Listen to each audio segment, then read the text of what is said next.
Work out or rehab plan உங்களுக்கு work out ஆகவே ஆகாது. ஒரு எக்ஸசைஸ் உங்க வலி எல்லாம் சரி பண்ணிடும்னா ரீஹாப்ன்றது ரொம்ப ஈஸியா இருந்திருக்கும்ல. உங்களுக்கு முட்டி வலி இருக்கா, இந்த 3 எக்ஸசைஸ் பண்ணுங்க. உங்களுக்கு பேக் பெயின் இருக்கா, இந்த 5 ஸ்ட்ரெச்சஸ் பண்ணுங்க. இன்ஸ்டாகிராம்ல அவ்வளோ வீடியோஸ் நம்மளால பார்க்க முடியுது. அண்ட் நீங்களும் அதெல்லாம் நம்பிட்டு உங்களுக்கு சரியாகும் வேற நம்பிக்கையோட பண்றீங்க.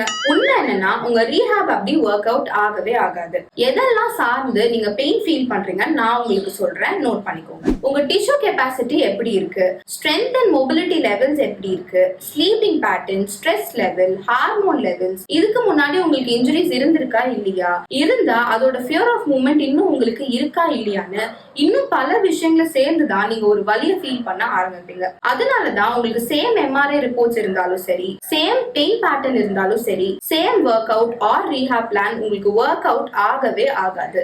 உண்மையான ரீஹாப் அப்படின்றது உங்களை ப்ராப்பரா அசஸ்மெண்ட் எடுத்து உங்களால பண்ண முடியாம இருந்த எல்லா ஆக்டிவிட்டிஸையும் ஸ்லோவரா மூவ்மெண்டா உங்களுக்கு இன்கார்பரேட் பண்ணி அடாப்டேஷன் கொண்டு வந்து அதுல இருந்து உங்களை நெக்ஸ்ட் லெவலுக்கு ப்ராக்ரஸ் பண்ணி எடுத்துட்டு போறது தான் ஒரு ப்ராப்பரான ரீஹாப். இந்த ஒன் சைஸ் ஃபிட்ஸ் ஆல் அப்படின்ற இந்த கான்செப்ட் ஒரு மார்க்கெட்டிங் கிமிக்ஸா வேணா சூப்பரா விற்கலாமே தவிர உங்களுக்கு ஹோலிஸ்டிக்கா ஒரு ஹீலிங் வேணும்னு நீங்க நினைக்கிறீங்கன்னா இண்டிவிஜுவலைஸ் ரீஹாப் இல்லாம உங்களால ஹோலிஸ்டிக்கா ஹீல் ஆக முடியவே முடியாது. And that's real physiotherapy.